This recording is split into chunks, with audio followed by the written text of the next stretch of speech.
Acho que eu vou direto para a reflexão dessa noite. A proposta apresentada é falar sobre espiritualidade e relações humanas, que é uma coisa do dia a dia, né? Não tem muita novidade, mas também tem muita coisa a se aprender cada vez mais sobre isso. Quando se fala em espiritualidade, afinal de contas, a gente imagina o quê, né? O que a gente entende por espiritualidade, o que a gente entende por religião, o que a gente entende por espiritismo, em que situação, né, em que momento essas coisas se comunicam, se conversam. Então, se eu falo de espiritualidade, estou falando de pessoas, de seres humanos. Estou falando de vida, estou falando de convivência. Eu estava falando então do conceito de espiritualidade, né, que às vezes varia de pessoa para pessoa, de grupo para grupo, de cultura para cultura. E a gente entende espiritualidade como sendo algo voltado aí inicialmente, né, para uma convicção em um ser maior, né, que coordena a criação, que a gente chama de Deus, outras culturas denominam de outra maneira, mas, sobretudo, né, esse conceito de espiritualidade está relacionado às questões mais profundas da existência, né, de onde a gente vem, o que a gente está fazendo aqui, qual a nossa destinação, para onde a gente vai, né, essas questões todas que o próprio Espiritismo já coloca aí nas suas obras básicas. Então, quando se fala em progresso espiritual ou vivenciar a espiritualidade com o objetivo de se desenvolver espiritualmente, tornar-se uma pessoa espiritualizada, tornar-se uma pessoa desenvolvida do ponto de vista espiritual, não é difícil que a gente imagine que para realizar esse trabalho, a gente precise, às vezes, seguir determinados rituais ou cultos ou tradições religiosas, ou até mesmo se isolar, né? Mas a doutrina espírita é muito clara quando ela aborda essa questão, porque ela fala da importância do relacionamento humano, da convivência em sociedade, e que é por meio dessa convivência que a gente realmente desenvolve a nossa espiritualidade. Isso não é difícil de entender, porque não tem como a gente viver sem estar em contato, né? Mesmo que a gente esteja sozinho, no mínimo a gente vai estar em contato com a gente mesmo, quando a gente se dá conta disso. Mas, assim, grosso modo, a gente pode dizer que a gente está em contato aí em alguns níveis. Então, num primeiro nível, a gente está em contato com o meio ambiente, né? Com o lugar onde a gente nasceu, com as condições ambientais em que a gente nasceu, ou nessa cidade ou naquela cidade, nesse país ou naquele país, tem uma configuração geográfica, uma configuração ambiental, uma configuração, seja urbana, seja rural. Então tem um ambiente, tem um cenário. E eu estou em contato com esse ambiente, eu estou em contato com esse cenário, seja ele urbano, rural, o coletivo ou individual, mas tem um ambiente, e eu estou em contato com isso, e por estar em contato eu me relaciono com isso também, num primeiro nível. Tem um outro nível de contato, que é o contato com a própria sociedade, ou seja, as pessoas que coabitam conosco nesse ambiente e que nós estamos inseridos. Então, num primeiro momento, eu tenho as pessoas que formam, digamos, a minha família de origem. É um grupo de pessoas, talvez o primeiro grupo com o qual eu estabeleça o meu contato interpessoal. Depois tem a família mais ampla, né, os parentes. Depois tem os colegas de trabalho, os colegas de escola, enfim, as relações de amizade ou as relações de inimizade, né? Tudo isso está dentro do contato social. Eu estou em contato com pessoas que vão influenciar a minha conduta e eu também vou influenciar a conduta dessas pessoas. Então, eu também estou em contato com o ambiente, no grupo social, com as pessoas, e posso dizer também que, mesmo que eu não estivesse em contato com outras pessoas, sozinho eu estaria em contato comigo. Não. E aí eu também tenho a minha percepção de como é esse contato comigo, né? O que eu penso, quais são os pensamentos recorrentes, quais são os padrões de pensamento, quais são os assuntos que eu focalizo com mais frequência, depois os sentimentos, né? Quais são as emoções que estão mais presentes, se elas oscilam, se não oscilam, como eu lido com essas emoções, o que elas me dizem a meu respeito, né? O que elas me convidam a conhecer a meu respeito, que tipo de necessidades mais profundas elas estão trazendo para eu conhecer a mim mesmo, né? Necessidades que talvez precisam ser atendidas de uma maneira mais saudável. Então, mesmo que eu estivesse sozinho, eu estaria em contato com alguém que sou eu. Então, como é a minha relação comigo mesmo? Como é a relação com o meio ambiente? Como é a relação com a sociedade, família, sociedade mais ampla? E como é a relação comigo mesmo? Então, já tenho 3 níveis de contato que vão mostrando, né, a importância desse aspecto no que a gente chama de espiritualidade, ou de crescimento espiritual, ou da minha consciência enquanto ser espiritual em contato com todos esses níveis, né?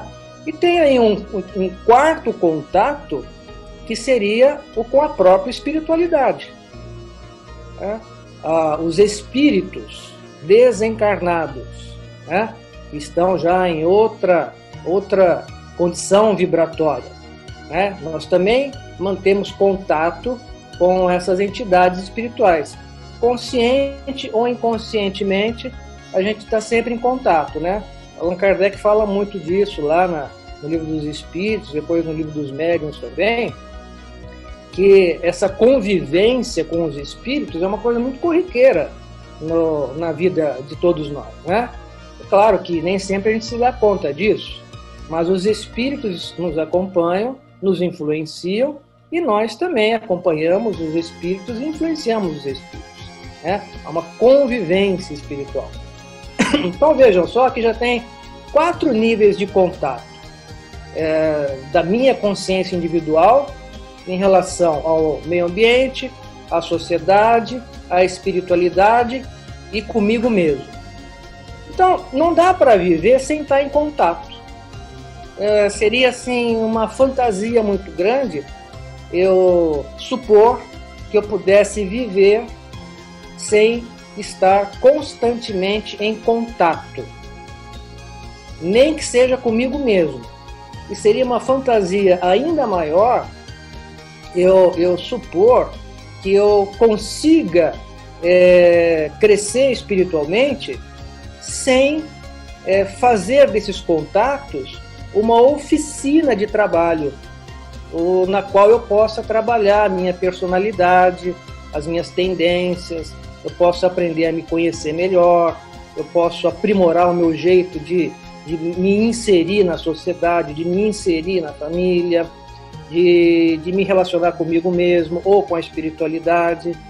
Então, se eu realmente penso em espiritualidade como sendo uma condição da natureza humana, independente de rótulo religioso, e se eu penso que, no contexto dessa condição de espiritualidade, eu sou um ser espiritual, e como ser espiritual, eu tenho a capacidade de crescer espiritualmente, esse crescimento está diretamente ligado à qualidade do contato que eu estabeleço, seja com o meio ambiente, seja com a sociedade em geral, seja comigo mesmo, ou seja com a espiritualidade. Então, como é que eu transfiro qualidade para o contato? Essa é a questão. E eu acredito muito que o trabalho de Jesus estava muito centrado em melhorar o contato das pessoas de umas para com as outras. Se a gente prestar bem atenção no que ele fala, em como ele fala e até nas atitudes que ele tem, não é difícil chegar à conclusão de que ele está constantemente buscando melhorar os relacionamentos humanos. Seja o relacionamento do indivíduo com a sociedade, seja o relacionamento do indivíduo para com ele mesmo, seja o relacionamento do indivíduo para com o meio ambiente ou para com a espiritualidade. O tempo todo, tudo que ele faz, tudo que ele fala, se volta para melhorar os relacionamentos.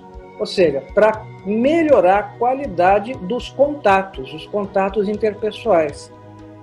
Então, pensando no trabalho de Jesus, na história de Jesus, nos registros que foram deixados por Jesus, ou pelos seus seguidores, a gente chega à conclusão de que melhorar o contato, dar qualidade aos relacionamentos, talvez seja um dos principais meios de eu vivenciar a minha própria espiritualidade e de desenvolver alguns aspectos importantes disso que eu chamo da minha condição espiritual. Eu não vejo Jesus atuando na Terra com o objetivo de estabelecer essa ou aquela religião. Eu também não percebo Jesus atuando aqui no mundo com o objetivo de ser um guru, uma referência assim, empoderada do ponto de vista religioso. Ele não veio fundar nenhuma religião, ele não fundou nenhuma religião, ele não quis ser adorado de maneira nenhuma. A única condição que ele aceitou foi a de mestre. E o mestre, assim, não para ser adorado, mas para ser seguido. Não, o problema é que a gente, durante séculos, achou que Jesus fosse uma entidade divina para ser adorada, mas talvez a gente nunca tenha seguido Jesus de verdade, porque seguir Jesus é um negócio diferente, que exige autopercepção, percepção do outro, ampliação da minha percepção de mundo, de humanidade, do ser humano, das pessoas, a ampliação sobre a percepção sobre eu mesmo, sobre como eu me insiro no mundo, quem eu sou aqui nesse cenário, quem eu sou ali no outro cenário. Então, essa ampliação de percepção é que tem a ver com o trabalho de Jesus. E é isso que tem a ver com espiritualidade. Então, se eu busco espiritualidade, se eu busco me conhecer enquanto ser espiritual, se eu busco aprofundar a minha espiritualidade, se eu tenho a concepção, se eu tenho a percepção de que, além de um corpo físico, eu sou um espírito e quero trabalhar isso, eu acho que um dos primeiros passos é olhar para a qualidade do contato que eu estabeleço em diversos níveis. E se eu não consigo qualificar esses contatos por questões diversas, às vezes eu preciso pedir ajuda. Às vezes eu não consigo lidar com certas situações que envolvem relacionamentos familiares, profissionais, etc. Ou comigo mesmo, né? Então, se eu não consigo lidar sozinho com isso, por que não pedir ajuda? Pedir ajuda é extremamente saudável e um sinal de que tem um lado saudável em mim querendo cuidar de mim. Quando eu não peço ajuda, é meio que uma prepotência, né? Como se eu fosse capaz de dar conta de tudo. E às vezes sozinho eu não consigo. Então, a gente busca ajuda às vezes nesse ou naquele recurso que a gente disponibiliza na sociedade, mas é importante a gente se abrir para melhorar, para qualificar o nosso relacionamento com a sociedade, com o meio ambiente, com a gente mesmo, porque é daí que vem a nossa espiritualidade. E isso é que é ser espiritualizado. Eu acho que o nosso tempo chegou, 8h15. Eu agradeço a acolhida, faço votos de que todos nós possamos aí, sei lá, aprender a lidar melhor com nós mesmos, principalmente, né? Porque, na verdade, tudo acontece aqui dentro. A gente acha que as coisas acontecem lá fora, mas tudo começa a acontecer aqui dentro. Obrigado, pessoal. Uma boa noite Tudo de bom para todo mundo, viu?